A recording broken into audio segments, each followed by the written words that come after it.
আমার যে অঝোর ধারায় কান্নাটা আসছিল সেদিন, মানে আমার কাছে মনে হচ্ছিল যে আমি আসলে এর চেয়ে বড় গিফট হয়তো আমি কখনোই দিতে পারবো না আমার মণিপুরি কমিউনিটি। তারা আসলে যেভাবে আমাকে ওয়েলকাম জানিয়েছেন, এটা আসলে আমার কাছে অনেক বড় একটা প্রাপ্তি। আমি হয়তো বা এটা রিপিটেশন আবার হবে কিনা কখনো আমি জানি না। এরপর যখন আমাকে মানে সবাই মোটামুটি মনে হচ্ছে আমি একটা মন্ত্রী মিনিস্টার গোছের কেউ, মানে দল বেঁধে বাইক র্যালি করে সবাই আমাকে আমার মণিপুরি, আমি যে এলাকায় থাকি লালাদিঘির পাড়, তো সেই এলাকার মণ্ডপে নিয়ে গেলেন। সেখানে গিয়ে আমাকে ফুল দিয়ে বরণ করা হলো। ওই কম্পিটিশনের পরে আমার বাবা আমাকে আসলে একদম পূর্ণ স্বাধীনতা, মানে তার আগে পর্যন্ত কিন্তু কখনোই কোথাও একা ছাড়তেন না, মানে সেটা আমার বাবার জন্য না, আমার মাও আসলে সে জায়গাটায়, মানে আমি আসলে একটু ছোটবেলা থেকেই শুধুমাত্র পরিবার কেন্দ্রিক, মানে পরিবার, বন্ধু বান্ধব, এবং আমার কোথাও কারোর সাথে মেলামেশার ক্ষেত্রে কখনো বাধা আসেনি। কিন্তু হয় না যে আমি কোথাও গিয়েছি আমার পরিবারের সাথে গিয়েছি বা বন্ধু বান্ধবদের সাথে, ফ্যামিলি, হ্যাঁ। তো সেই জায়গাটায় আমার বাবা আমাকে ফার্স্ট টাইম আমাকে অ্যালাউ করলেন যে, এবং সেটার পেছনের কারণটা হচ্ছে যে বিজয়ী হওয়ার পরে নাকি সুবর্ণা মুস্তফা ম্যাম, মানে তারিকা নাম খান, ওনারা সবাই মিলে নাকি বলেছিলেন যে আমার বাবাকে যে আমরা তো আমাদের দায়িত্ব পালন করেছি, আমরা একটা তারকা বা তারা আমরা বের করে এনেছি বাংলাদেশের জন্য, এখন পরিবার হিসেবে, অভিভাবক হিসেবে আপনার দায়িত্ব, মানে মেয়েকে সাপোর্ট দেওয়ার, সহযোগিতা, সব কিছু মিলে পরিবারের দায়িত্ব। তো এই কথাটা আসলে আমার বাবার মানে খুব হয়তোবা মনে গেঁথেছিল। সেই জায়গাটায় উনি ভেবেছেন হয়তোবা যে না, আমার মেয়েকে এখন তার স্বপ্নের জায়গায় বিচরণ করতে দিতে হবে।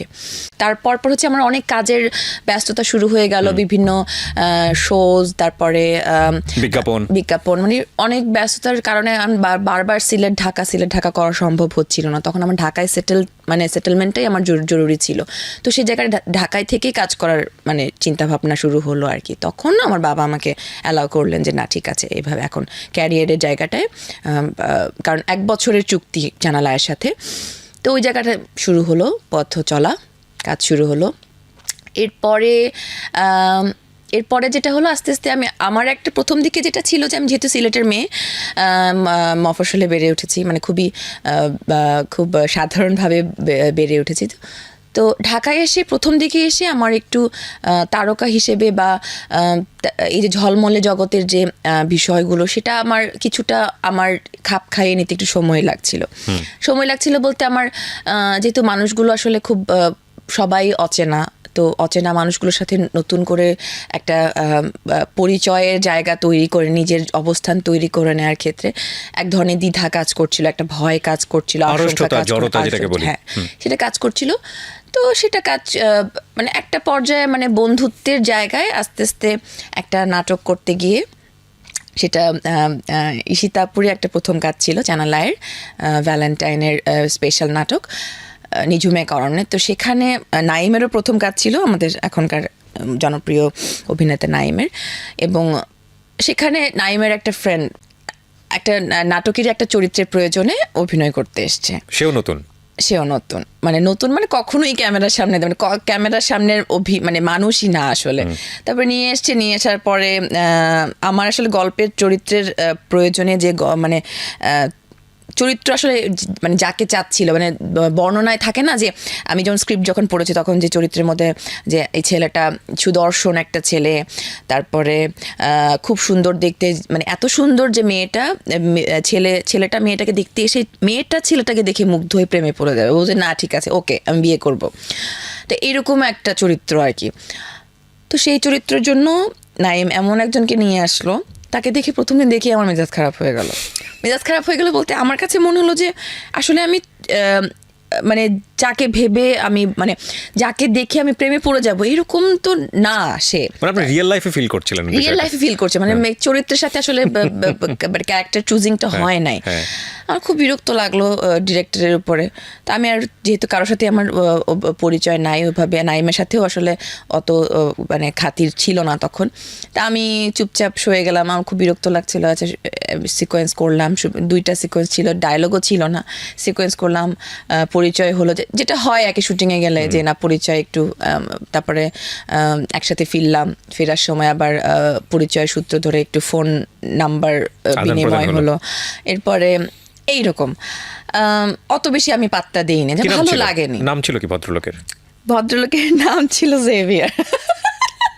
আমরা একটু আগাই সামনের দিকে। হ্যাঁ, আচ্ছা, তারপরে হচ্ছে হ্যাঁ, এরপরে একদিন এরকম আমি মানে আমি তখন বনশ্রী থাকতাম, বনশ্রী থেকে আমি তো ঢাকার রাস্তাঘাট একদমই চিনি না, আমি একটা কি যেন সিএনজি কল করেছিলাম, মানে সিএনজিতে উঠেছি, তো আমি সিএনজি এলাকে বললাম যে আপনি আমাকে বনানী মহাখালী নিয়ে যাবেন।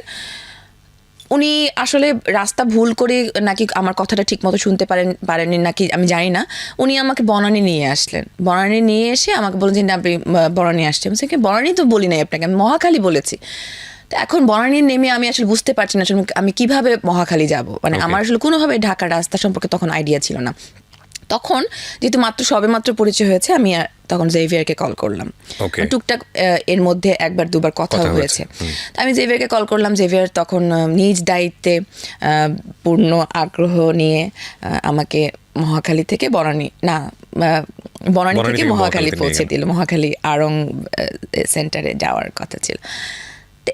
এই সূত্র ধরে আস্তে আস্তে দেখা গেল যে আস্তে আস্তে পরিচয় হলো, টুকটাক কথাবার্তা হলো। কথাবার্তার জের ধরে আমি তখন সিলেটেও আবার যাচ্ছি পড়াশোনা, যেহেতু আমার অনার্স ভর্তি হয়েছি সিলেট এমসি কলেজে। সিলেট থাকাকালীন সময় ওর সাথে প্রচুর ফোনে কথা হলো। একটা পর্যায়ে মানে বন্ধুত্বের জায়গাটা এমন একটা নির্ভর, যেহেতু আমার আসলে ওইভাবে ঢাকায় কেউ পরিচিত নাই, তো বন্ধুত্বের জায়গাটায় এক ধরনের নির্ভরতার জায়গা তৈরি হলো। সামহাও টের পাচ্ছিলাম যে সে হয়তো আমাকে পছন্দ করতে শুরু করেছে, এবং ঠিক মতো পরিষ্কারভাবে আর বলছেও না। মানে কি হতো, আপনারা কি বাইরে আউটিং করতেন, একটু একসাথে বসা, রেস্টুরেন্টে খাওয়া দাওয়া করা বা একটু টাইম পাস করা, এরকম বিষয়গুলো কি ছিল? বেশি না, কিন্তু মাঝে মধ্যে আমার শুটিং এর ওখানে চলে আসতো। 2005 তো খুব একটা সেলফোনও ওই রকম ভাবে আমার মনে হয় যে এখন যেরকম ফেসবুকও ভাবে অ্যাভেলেবল ছিল না।